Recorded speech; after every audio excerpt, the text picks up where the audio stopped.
Peter McCann, you can see that the objectors have been severe with their use of time. Will you do the same, please? I will do my best, Chair.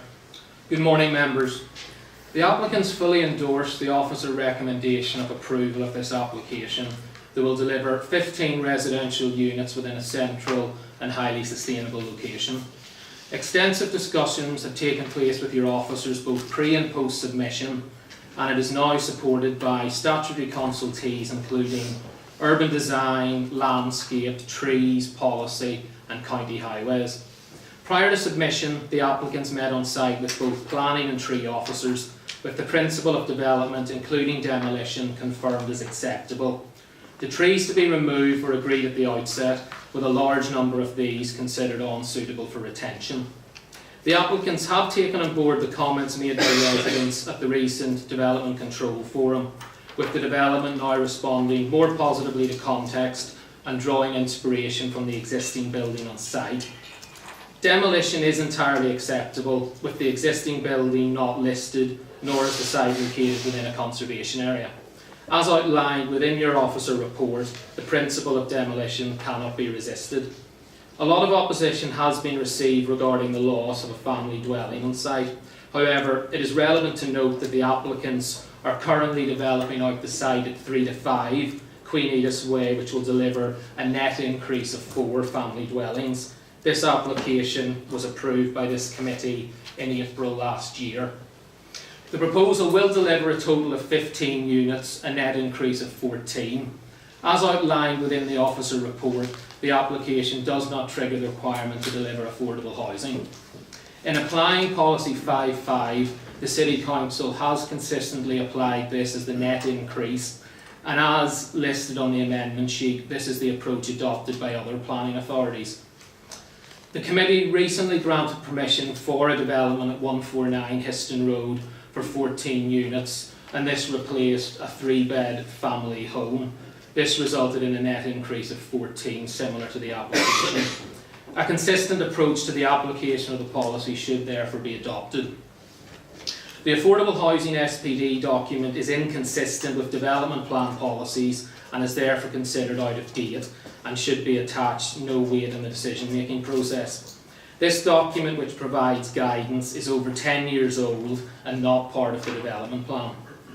With regard to access, the existing access on Hills Road will be closed to vehicles, with a new vehicular access introduced on Queen Edith's Way. The provision of this access is entirely acceptable and, importantly, will not prejudice highway safety.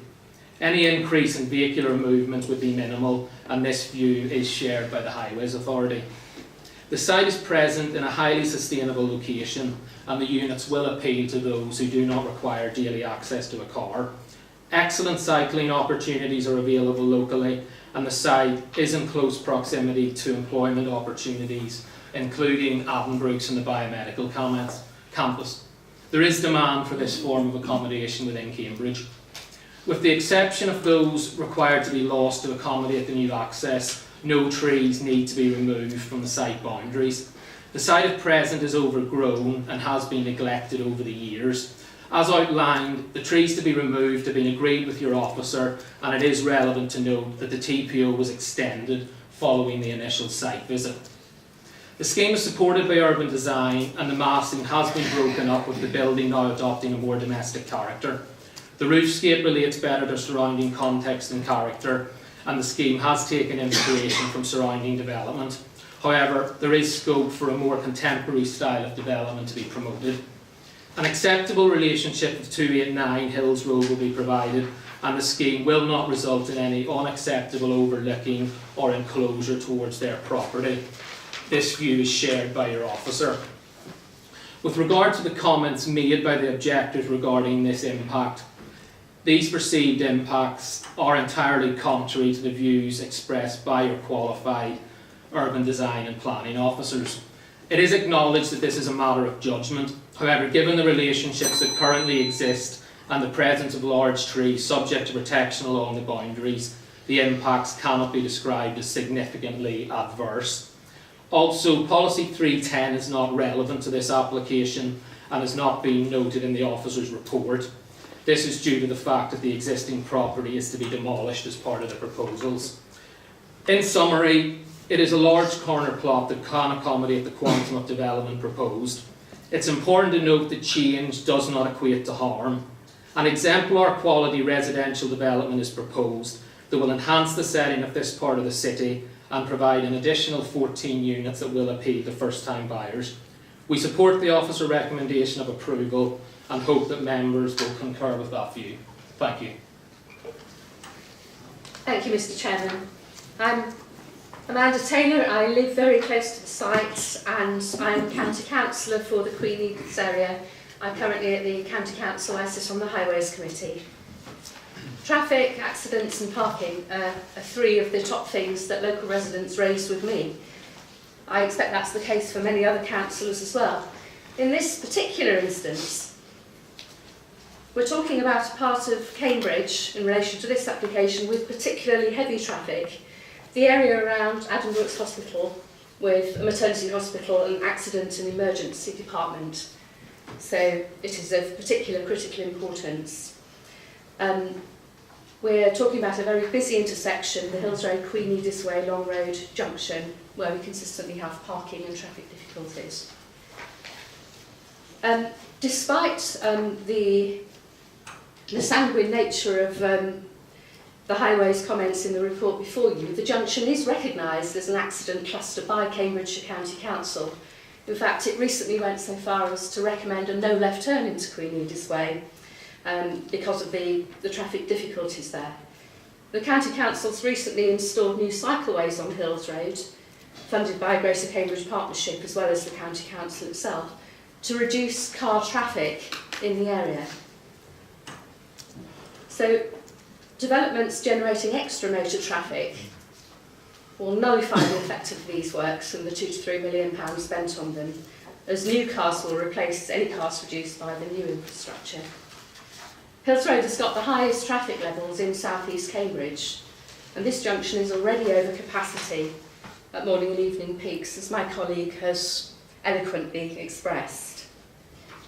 We have traffic backing up to the Park and Ride site. We are soon going to be welcoming Papworth, AstraZeneca UK and Cam with an extra 5,000 jobs to the biomedical campus. And we're looking at total employment on the Adam Brooks site, a stone's throw away from this site, of 28,000 by the mid-2020s.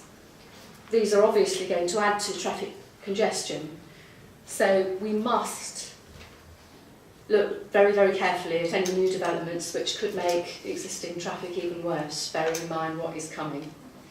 And that is why I am here to question the proposed developments on this very busy junction. Your senior planning officer says that the proposal is compliant with Cambridge Local Plan Policy 2006-82, which deals with traffic impacts. This is based on County Council Highways Authority advice. And I have been in email correspondence with Mr Dyer, the lead Highways Development Management Engineer, and he has explained his calculations to me. He considers that each dwelling will only generate 5 trips during peak hours. And the report before you claims that the occupants won't need cars because the site's close to public transport connections and the new cycleways. I have heard those arguments expressed before, but I also have to say that despite the very good bus services and cycleways in Queen Edith's area, we have the highest car ownership in the city. I'd like the committee to listen to the practical experience of councillors and residents who know this difficult junction very well. And just to cite policy 8.2 of your local plan, it says developments will only be permitted where they do not have an unacceptable traffic impact. In areas of the city where traffic congestion is particularly high, the council may seek a zero increase or reduction in car traffic generation through any proposed redevelopment. My opinion, and that of many of my residents, is that the development will have an unacceptable traffic impact for 5 main reasons. An application was made back in 1990, before any of us were councillors, to change the use of 291 Hills Road from residential dwelling house in Class C3 to a guest house in C1.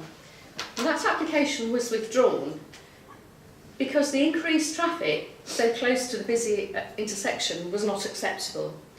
That was in 1990. If the verdict on traffic of our predecessors 28 years ago was enough already, then it is certainly enough now in 2018. The house at 291 has been a family home since 1910, and if it were to continue like that, we might expect future owners to have perhaps 2 cars, 4 bicycles.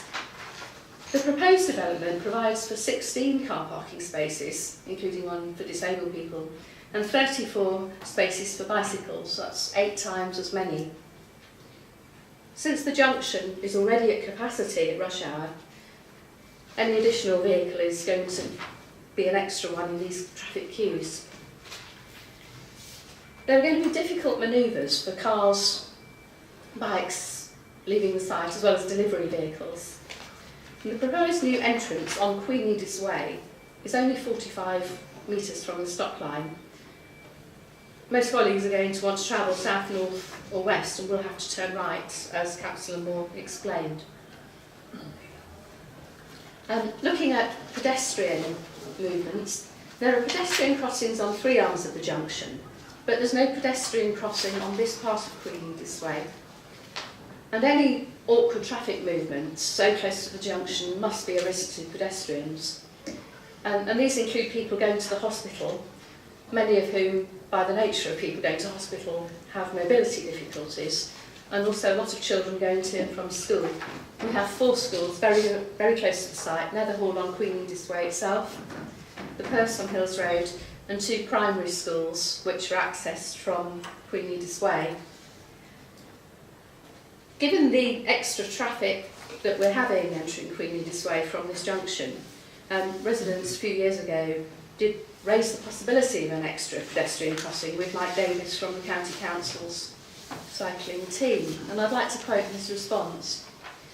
Introducing a pedestrian crossing would have a negative impact on traffic capacity, which would lead to longer queues and impact on bus journey times. I understand the reason, but for me pedestrian safety is always more important than traffic capacity. Now, the committee has heard various arguments about this application and why it is unsuitable, and I hope you will also consider the very important road safety arguments that I and Councillor Moore have made. Thank you for your time. Thank you, Chairman. My concerns are about the road network and the impact on the city of the marginal changes to the number of vehicles coming out of the current layout. They're not about the average, there's a major difference. Let me remind you that the road networks are vital for the economy of the city, the sustainability and the health of the city. So these networks need to be functioning properly to get people in and out of the city and to not produce additional pollution that's not required. The County Council have a lamentably poor ability to model networks. They model a junction, but they can't piece together the impact of small changes on all of the junctions all around. In other words, understanding the network. And that is what I'm going to be concentrating on in this particular report. The economic sustainability of the city is dependent on these roads working. So now I'm going to take you through a bit of network maths in conceptual form. Councillor Moore, I don't want to curtail your remarks, but can I just remind you that you have been kind enough to circulate these in advance to members, so we are fully mindful of the case you're making. If you could not repeat every item in a very lengthy document, but if in some sense summarise it, that would be extremely helpful. I shall go there. Please remember that I have had problems in people understanding these concepts repeatedly throughout the recent set of developments around the city and on the roads.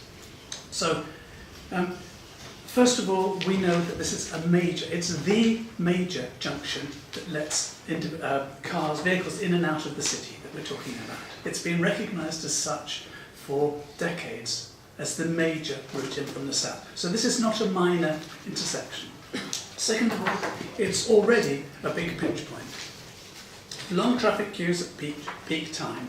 The county forecasts, which are rather poor in their quality, still predict that by 2019 the peak flows will be overwhelming this.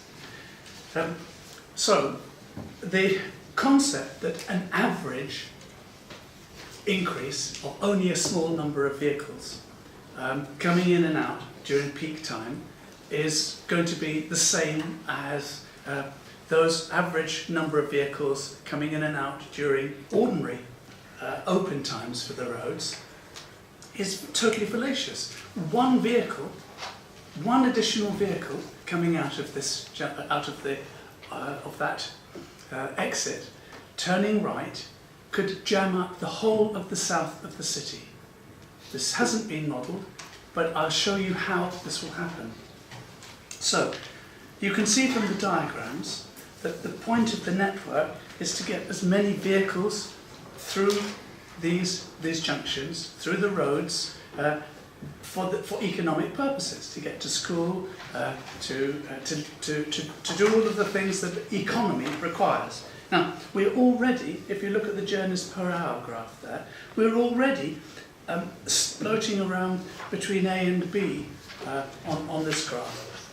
If you try to exceed the maximum carrying capacity of the network, that's where gridlock and congestion, massive congestion, arises.